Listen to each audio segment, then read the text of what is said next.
Good afternoon, everybody. Uneducated Economist here. So earlier today on the community page here on YouTube, I had posted a snippet to an article that I had written for my Patreon account. I've been trying to do more writing lately, and I posted this little snippet to see what kind of reaction I would get from it. I was talking about the Chinese deflation and talking about how consumption is the driver of prices and the price inflation that we had experienced. And a lot of people told me I was absolutely crazy. I don't understand inflation. I don't understand the Federal Reserve and the money printer. And so I thought I'd make this video kind of explaining a little bit more in detail about what it is that I mean when I say that it was the added consumption that drives the inflation. So now I'm going to read from chapter 7 of Cantillon's essay, and the title of this chapter is More on the Increase and Decrease in the Quantity of Money in a State. Now it's a very short chapter, so I'm going to read the whole thing and then we're going to break it down. All right? Let's go like this. The abstract. When there is an increase in the quantity of money, prices will increase depending on how the new money holders decide to spend their money. The price changes will also be affected by such things as regulations on trade and the perishability of the products that are traded. In other words, the simple quantity theory of money is naive in proposing that a doubling of the quantity of money would double all prices equally.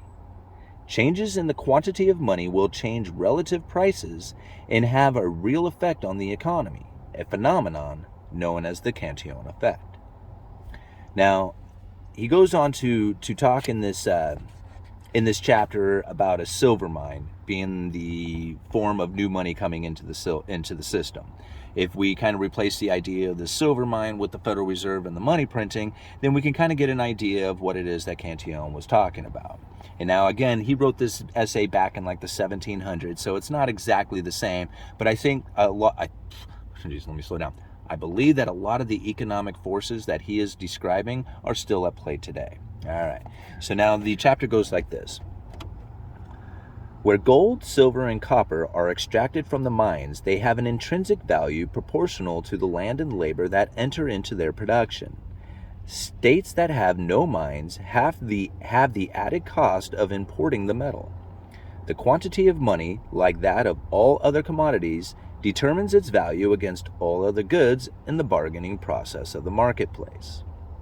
If England begins for the first time to make use of gold, silver, and copper in exchanges, money will be valued according to the quantity in circulation, proportionally to its power of exchange against all other merchandise and products. The bargaining process of the market will determine this estimation of value. On the basis of this estimation, the property owners and entrepreneurs will set the wages of their domestic servants and workmen at so much a day or year so that they and their families may be able to live on the wages they receive. Let us assume that because of ambassadors and foreign travelers residing in England, as much money as has been introduced into circulation as there was before, thereby doubling the quantity of money. This money will pass first into the hands of the various artisans, servants, entrepreneurs, and others who have had a share in providing transportation, amusement, etc. for these foreigners. Manufacturers, farmers, and other entrepreneurs will feel the effect of the increased money, which will increase the expenditures of a great number of people, and this will in turn increase the market prices.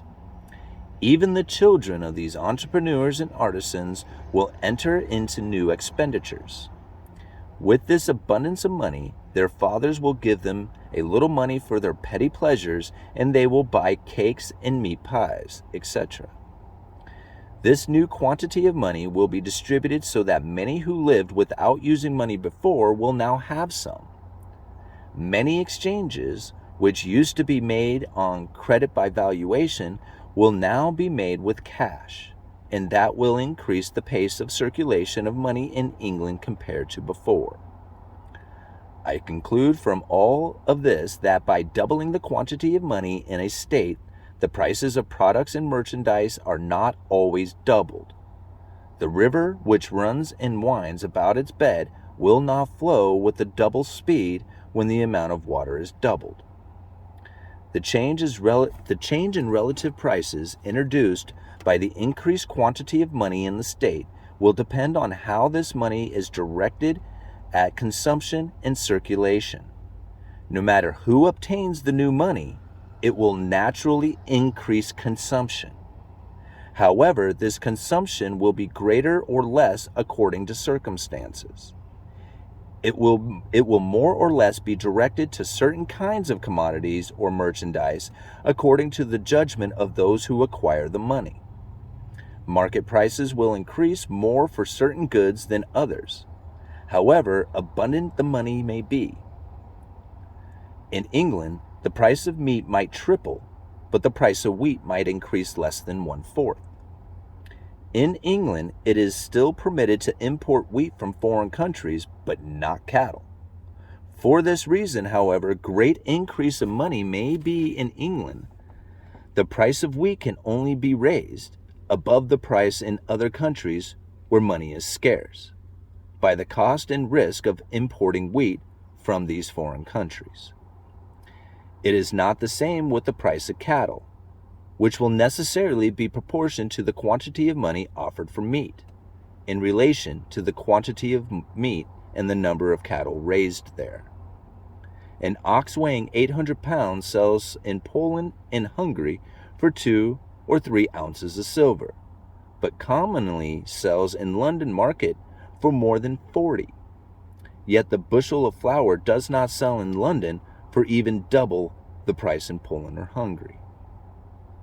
An increase of money only increases the price of commodities and merchandise by the difference of the cost of transportation. When this transportation is allowed, but in many cases transportation would cost more than the good it's worth.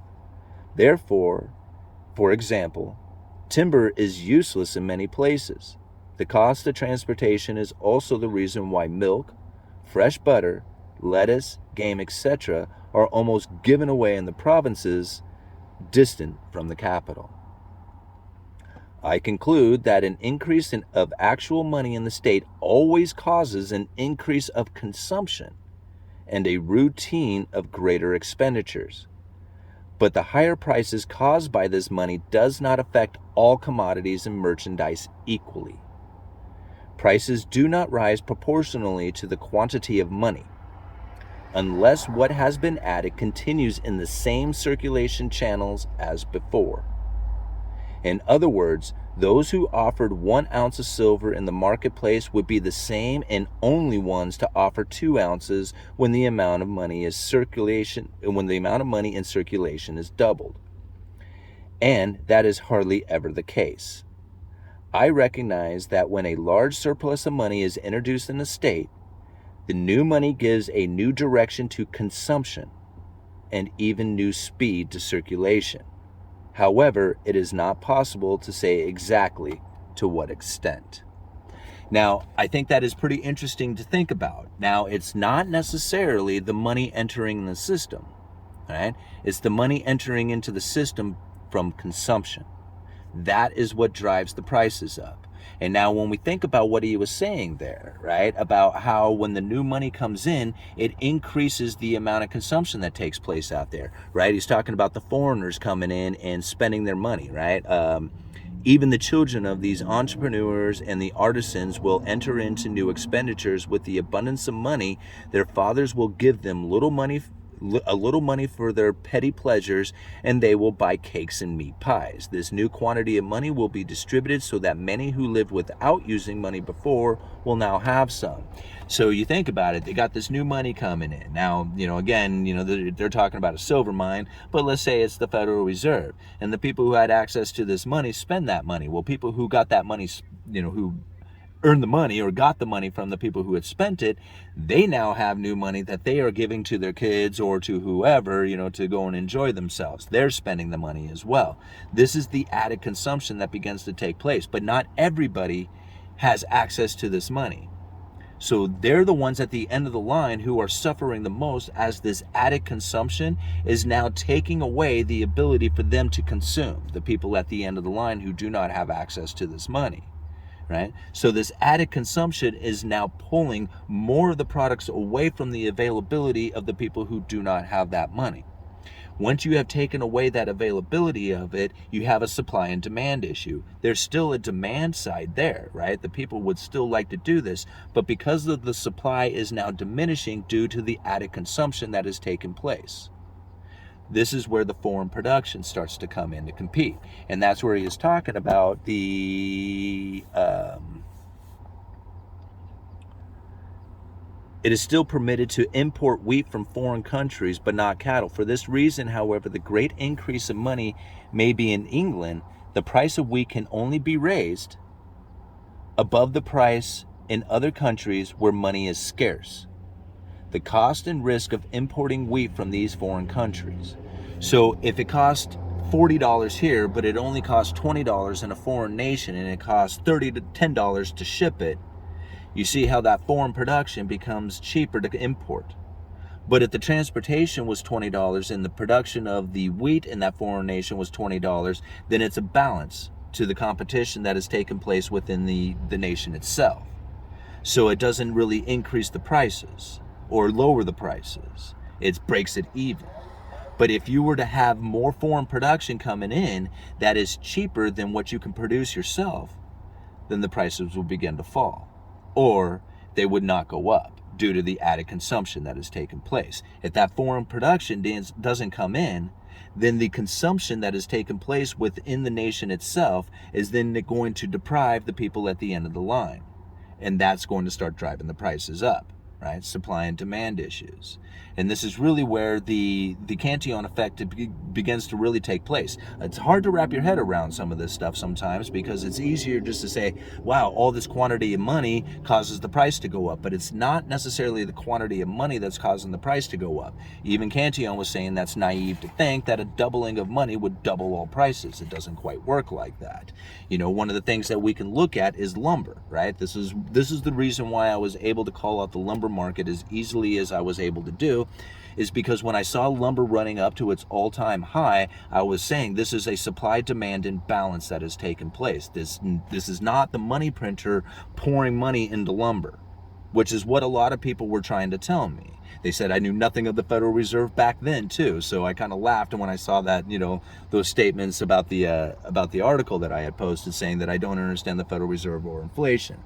But yet, being able to accurately call out the lumber market is because of what I understand of the Cantillon Effect and how the money increases are taking place, and how the increase in consumption is really what drives the prices up. I mean, it's a supply and demand issue.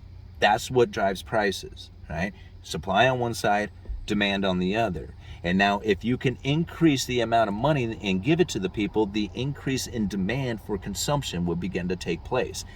Then you have an issue with the supply and demand imbalances that begin to take place, and the prices start to move. Again, you can look at it as money printing does it. That's easy enough, right? And that is part of the equation. So if you just wanted to leave it at that, well, then there's your answer. But really, it's deeper than that, because if you think about quantitative easing 1, 2, 3, and 4, this particular money printing scenario, this money expansion, this inflationary scenario, failed to produce the price inflation that the Federal Reserve was looking for, right? They were going for a 2% target. They barely even achieved it for most of the 10 years after the quantitative easings. Now, when we had the pandemic kicked in, we had a lockdown and we had stimulus checks. So instead of like just printing up a bunch of money and putting it on the big banks' balance sheets where it basically just sat there doing nothing until it was lent into the system, the government actually issued out checks and handed it to everybody and said, here, go spend this. Go be a consumer. Okay? Huge difference inside of that. All of a sudden, everybody had this money and they were locked down at home and they were bored. And they were like, hey, I want new TV, new clothes, new equipment, new cars, right? They went out and bought all this stuff and it depleted all the inventory out there. Supply and demand imbalance, boom, prices shoot up, right? If everybody had taken those checks and shoved them back into the bank and didn't spend any of it, would we have seen the inflation? The money still got printed, but it was sitting in a bank account. What if that happened? Of course, it wouldn't happen because people who have money want to spend it, right? But let's assume, for, just for argument purposes, that the Federal Reserve printed up all this money, the checks were issued out to everybody, and they took that money and they put it right back into the bank and they didn't spend any of it. Would we have seen the same inflationary scenario take place? I don't think we would have. Uneducated economist, you let me know.